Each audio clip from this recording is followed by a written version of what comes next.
பூ போடுறது, பத்தி ஏத்துறது, அத்தர் ஊத்துறது, போர்வை போடுறது, இதை மாதிரியான சடங்குகள் எதுக்கு உருவாக்கப்பட்டுச்சு அப்படின்னா, நம்மளுடைய அவங்க மேலே உள்ள முஹப்பத், அந்த அன்பை வெளிப்படுத்துறதுக்காக மட்டும்தான் உருவாக்கப்பட்டுச்சு. ஆனால் நம்மள சிலர்கள் என்ன நினச்சிக்கிறாங்க அப்படின்னா, இதெல்லாம் செஞ்சால் அவங்களுக்கு நான் செய்கிறேன், திருப்பி அவங்க செஞ்சே ஆகணும் அப்படின்னு சொல்லிட்டு இந்த மனிதத்தன்மையை உருவாக்குறாங்க. அவங்க மேலே உள்ள முஹப்பத், அந்த காதல் வரும்போது என்ன ஆகும் அப்படின்னா, உங்களுடைய சப்கான்ஷியஸில் அவங்களுடைய தன்மைகள் எல்லாமே உங்களுக்கு வர ஆரம்பிக்கும்.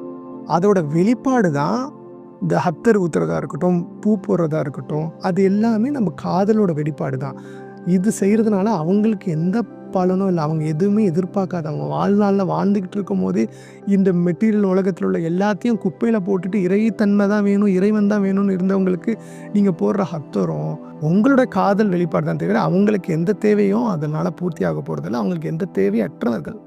நம்ம தான் தேவை உள்ளோம். இதை பற்றி